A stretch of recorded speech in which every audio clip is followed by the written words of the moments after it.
Morning, sir. Tinitignan ko lang kung ano. Opo. Kasi hindi na kailangan ng tao kasi may Opo. Gerald, anong instruction na po? Opo. Ano bang gusto niyo marinig na instruction? Director, pinatawag niyo kanina ng mga LGU daw na utos. Kasi nga po, Opo, wala pong permit at saka ang sa gwapong tignan. Parang hindi malinis tignan eh. Dito sa premises ng Senate, dapat malinis. So, the coordination with the local government, pinatanggal. part ba ito para tomorrow sa Independence Day? Independence Day. Part? Usual na ginagawa natin po. Independence Day or not, this is our deployment. It depends dun sa information kung may mga mag-rally na marami, then we will adjust accordingly. Parang may graduated response tayo sa mga deployment natin. Pag nakikita naman natin na walang tao, nagbabawas tayo. Sorry sir, paulit lang po, bakit po, ano po ang paliwanag, bakit po laki ang deployment ng mga police dito sa Nelson? Saan? Dito po, bakit po ganito karami ang deployment? Executive sir, marami. Wala kayo nalilinig. Parang marami. Ha? Yung truck, no? Tatlong truck. Pero mas marami the past few weeks. Dito mas marami ang deployment. So, maybe di mo siguro nasubaybayan.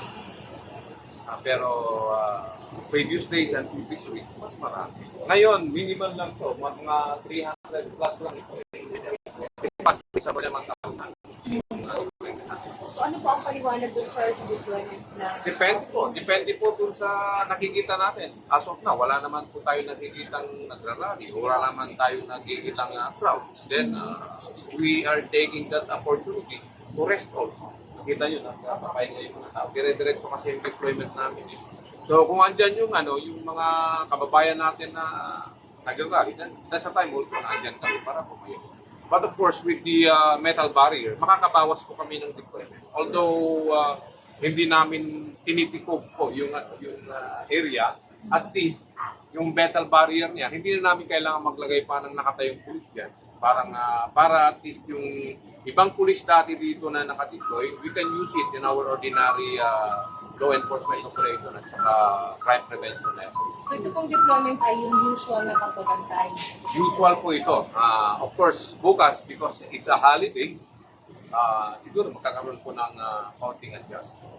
Adjustment meaning less or more? Depende po sa assessment natin. Kung maraming tao, magdadagdag po tayo. May mga mobile CDM naman po tayo na pag nakikita natin na wala pong sa particular deployment namin na isang lugar at walang tao doon, hatakin natin, dadalhin tayo natin dito kung saan may tao. May kinalaman po ba yung deployment ng mga police dito doon sa sinabi ng FBI na security threat sa Senate? Of course, hindi natin sinasawalang bahala yung mga ganung report. And with that report, nag-adjust tayo ng deployment natin. Mas maganda po yung palagi tayong nakahanda kaysa yung bigla tayong mabubulatan. Pero confirm din po ba sa inyo, sir, ano po ang inyong information? Meron nga po bang security threat? We will not take that lightly. Kung ano man yung nababasa natin sa social media, binibigyan din po natin ng pansin. Nag-adjust po tayo ng deployment at naghahanda po tayo. Pero may confirmed report din po ba kayo? May security threat sa Senate, sir? Continuous po yung continuous po yung threat assessment na natin. And we will inform you of the development on the threat assessment dito sa buong Metro Manila. Saan sa mga lugar yung tututukan ng NCRBO tomorrow? Tomorrow, of course, the activity is centered po dito sa may Manila, dito sa may Quirino Luneta, Quirino Grandstand, US Embassy. Of course, yung deployment natin around Malacanang, tuloy-tuloy po naman. But tomorrow, it's another day. We will enhance our deployment dun po sa mga pagkit. And to include the Senate. May mga kumuha ba ng permit na pinayagan na mag-rally? As of this hour, wala pa pong report na may kumuha po ng permit. Pero just the same, we will be observing maximum tolerance. Mababayaan natin ang ating mga kababayan na ipahayag ng kanilang mga kalumin at namin. But of course, with the agreement na dapat sumunod sila sa mga pinapairal na regulasyon at policies at saka sumunod sila sa Meron po ba threat, sir, sa Metro Manila? Hindi naman sa Senate, buong Metro Manila. Buong Metro Manila, of course, there are some places na nag-heighten tayo because of reports coming from other agencies. But whether may threat o hindi, palagi pong handa yung NCRPO. So, sa anumang pwedeng mangyari. So, anong alert status ngayon? Alert status po ng NCRPO is we are on heightened alert. And comes 5 p.m., kahapon po, 5 p.m. pala is we are already on full alert. Full alert. Sir, kasama din sa binabantayan nyo, HOR sa Malacanang. May deployment po tayo sa House of Representatives, a company of CDM.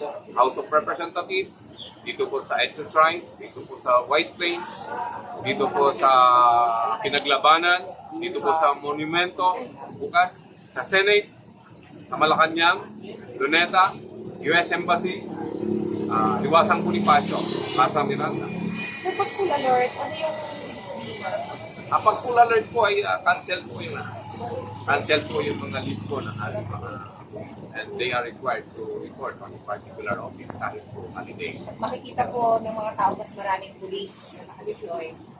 Not necessarily mas marami nakadeploy. On selected places, we will be deploying police personnel, of course. We are on fire. And our police personnel ay on standby for possible deployment on selected places kung kailan kailangan po yung presensya ng ating RD, yung 8,000, confirm ko lang. Yun yung deployment for tomorrow, yung first na yun. 8,000, mahigit 8,000. may 8,000. No, it's not 8,000.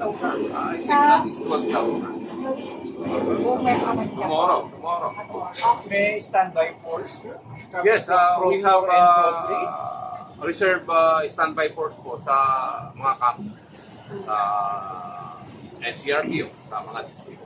And kasama sir yung lang intelligence gathering, intelligence monitoring. Yung so full continuous alert. po yung intelligence gathering natin at saka monitoring, continuous po yun. So, anytime na may lumabas po na intelligence information about something, then we will adjust our deployment. General sir, isa na lang po, sorry.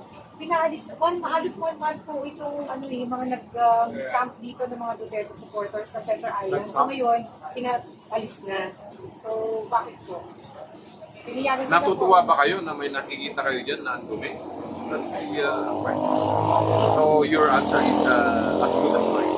Okay, pero may kinalaman din sir, bukod sa eyesore, may kinalaman sir, kasi may ASEAN, ba, sa PSC. Yes. Pangit po tignan and at the same time, pakalat-kalat po yung mga tao natin. So, wala naman po permit. So, pinakiusapan natin mag-relocate. But of course, pag napansin ng local government, city government department, baka eventually alisin din ng Pasay. Sir, umiikot ka ba around o first stop tong Senate or what? Ay, ikot po ako. Mamaya, pupunta pa ako ng Malacanang. Pupunta ako ng QC, then pupunta ako ng Malacanang. You wanted to come along? Masusunod na rin nila sa Sayang. Sagot ko pa naman yung merienda, lunch, merienda, dinner. sumakay na kayo sa parang nasa Ito, RD. Chill. Yes. Tayo mga bayan.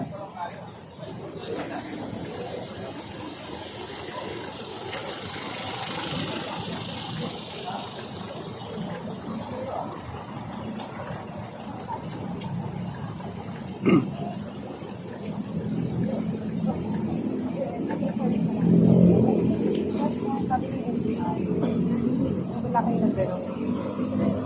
Gawain. Pero sir, binavalidate nyo? Of course, with that, i-adjust din natin yung equipment natin. Hindi natin pwedeng sa walang bahag. Pero wala kayong gano'n. Siyempre, pag nakita namin sa social media, mabumonitoran natin. Start na kami.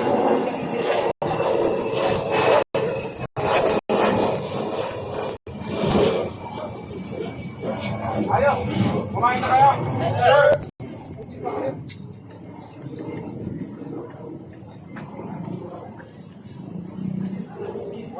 Tawag tayo. Gumardian yun. Kasi hindi naman nagagalaw to, di ba? Subukan mo kayang Sir, may tutulak. sobrang bigat. Oo. Hindi kaya. Hindi kaya, di ba? Teka, masakit oh. Sobrang tiba yan. Balik nyo ako sa ano. Ay, si General Ruby rin, mga bayan. Oh, ang tigas na to, oh. Oh, ang talas yan. Ayan, oh.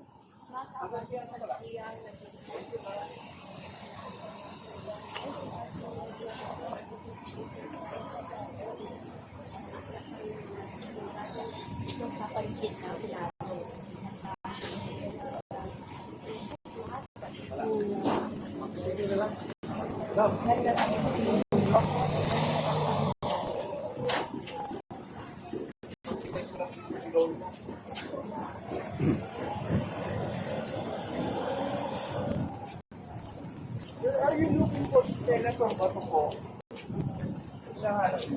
Ako? Yung interview. Interview. Yes. Part ng trabaho natin. Hanapin yung mga...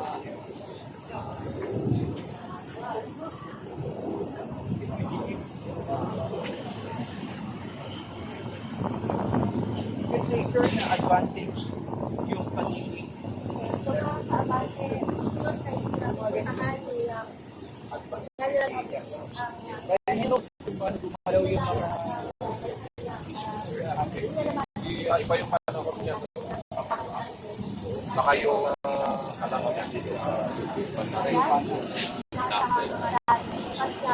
araw na nandaan. So, namulit na mga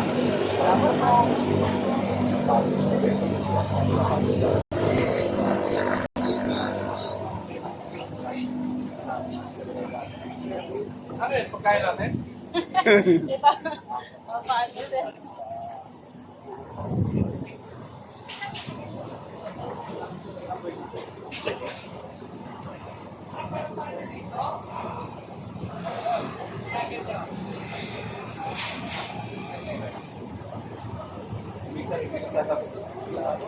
papailayan na lang.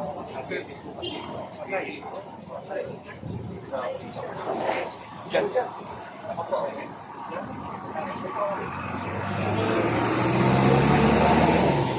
Galing.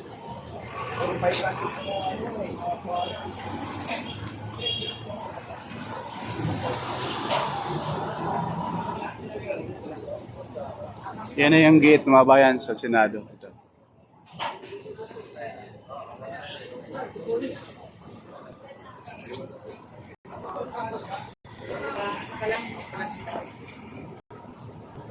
$1,000 yung ibinigay ng ano? 1,000. 1,000.